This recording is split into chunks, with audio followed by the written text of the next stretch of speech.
Hello guys, welcome to the Brain Spot. Brain Spot एक engineering students के लिए बनाई हुई वेबसाइट है जो इंजीनियरिंग स्टूडेंट को हैंड रिटन मटेरियल और उसके साथ साथ हर एक टॉपिक के वीडियोस और रेफरेंस बुक भी प्रोवाइड करता है। आई होप आपने वेबसाइट चेक की होगी। अगर नहीं की है तो उसकी लिंक मैंने डिस्क्रिप्शन बॉक्स में दी हुई है, प्लीज़ जाके चेक कीजिए। Let's C today's topic SOS standard stack. हमने प्रीवियस वीडियो में देखा what is SOA, principle of SOA, SOA का यूज़ करके यूडीडीआई, विजडल और सोप प्रोटोकॉल कैसे एक दूसरे के साथ कम्युनिकेट करते हैं, उसके लिए हमने एसओ इंट्रोडक्शन पैटर्न भी देखा। अगर आपने ये भी वीडियो नहीं देखे हैं तो उसकी लिंक भी मैं डिस्क्रिप्शन बॉक्स में डाल दी है, प्लीज़ जाके चेक कीजिए। Let's see SO standard stack. First of all SO standard stack की नीड क्या है। अगर एसओए में सोप कोई भी मैसेज ट्रांसफ़र करता है तो वो एसओए एक स्टैंडर्ड स्टैक प्रोवाइड करता है। जो स्टैंडर्ड स्टैक में सर्विस की सारी इंफॉर्मेशन होती है, जैसे कि सर्विस का बेसिक डिस्क्रिप्शन, सर्विस कौन सा प्रोटोकॉल यूज़ कर रहा है, सर्विस की पॉलिसी क्या है, सर्विस में कौन से ही प्रोसेस यूज़ होती है और उसको मैनेज कैसे करते हैं, उसको इंटरफेस के लिए कौन से सॉफ्टवेयर के इंटरफेस के लिए कौन से कंपोनेंट्स लगेंगे, ये सारी डिटेल एसओएस स्टैंडर्ड स्टैक रखता है। ये एसओएस स्टैंडर्ड स्टैक का एक डायग्राम है जिसमें सर्विस की सारी इंफॉर्मेशन, जैसे कि service registry, business process, service description में वो क्या क्या रखता है, service communication protocol, service communicate करने के लिए कौन कौन से प्रोटोकॉल का यूज़ करता है, ट्रांसपोर्ट के लिए वो भी कौन से प्रोटोकॉल यूज़ करता है, पॉलिसी है कौन सी पॉलिसी सर्विस कंज्यूमर और सर्विस प्रोवाइडर को फॉलो करनी है सर्विस प्रोवाइड और कंज्यूम करते टाइम, सिक्योरिटी सर्विस कौन कौन से सिक्योरिटी प्रोवाइड करता है, ट्रांजेक्शन सर्विस में कौन कौन से ऑपरेशन में कौन कौन से ट्रांजेक्शन परफॉर्म हो रहे हैं, मैनेजमेंट सर्विस कंज्यूम करने के बाद सर्विस को कैसे मैनेज करना है, और रिलायबल मैसेजिंग मीन्स के सर्विस में मैसेज किस तरह से पास होंगे। ये सारी information SOS standard stack provide करता है। Let's see one by one this components this elements. First of all तो सर्विस रजिस्ट्री।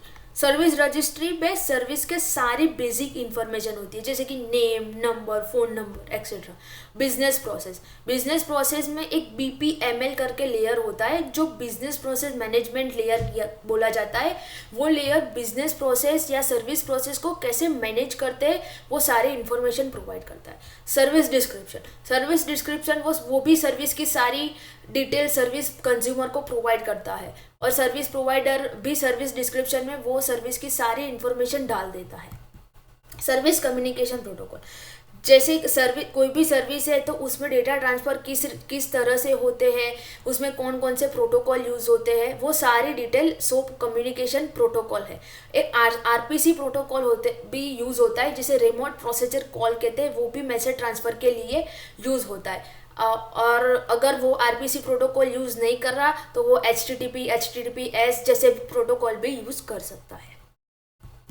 पॉलिसी, सॉफ्टवेयर की पॉलिसी क्या है, मीन्स के सॉफ्टवेयर के कौन कौन से रूल्स रेगुलेशन है, सॉफ्टवेयर की कौन सी टर्म्स एंड कंडीशन है जो सॉफ्टवेयर प्रोवाइडर और सॉफ्टवेयर कंज्यूमर को जब सर्विस कंज्यूम या सर्विस प्रोवाइड करते उस टाइम बतानी होती है और सर्विस में डिस्क्राइब भी करनी पड़ती है। सिक्योरिटी में सर्विस कंज्यूमर कोई भी सर्विस कंज्यूम करता है तो वो उसको कौन कौन से आइडेंटिफिकेशन या ऑथेंटिकेशन फेज ऐड करने होते, वो सारी डिटेल वीएस सिक्योरिटी है। वीएस सिक्योरिटी में सर्विस की कौन कौन से ऑथेंटिकेशन रिक्वायर है, कौन कौन से टाइप से ऑथेंटिकेशन होता है, वो सारी डिटेल वीएस सिक्योरिटी में होती है। ट्रांजेक्शन, अगर कोई सर्विस है उसमें कौन कौन से डीएमएल ऑपरेशन होते हैं, जैसे कि किसी में से डेटा आ रहा है या डेटा जा रहा है, कोई डेटा किस तरह से मैनिपुलेट हो रहा है, वो सारे ट्रांजेक्शन प्रोवाइड करता है। ट्रांजेक्शन की मदद से हमारा जो भी डेटा मैनिपुलेट हुआ है वो एक मेंटेन रहता है, मीन्स कि डेटा लॉस नहीं होता या डेटा डुप्लीकेट नहीं होता, वो सारी चीज़ें ट्रांजेक्शन मैनेज करता है। मैनेजमेंट, अगर पूरी सर्विस को मैनेज कैसे करें, अगर यूडीडीआई रजिस्ट्री में कोई सर्विस हमने ऐड करा दी उसके बाद उसको मैनेज कैसे करते हैं वो मैनेजमेंट लेवल करता है। रिलायबल मैसेजिंग हमें बहुत सारी इंटरेक्शन पैटर्न प्रोवाइड करता है जिसे MEP कहते हैं। बाद में वीडियो में हम MEP भी डिस्कस करेंगे। वो रिलायबल मैसेजिंग प्रोवाइड करता है। Thank you.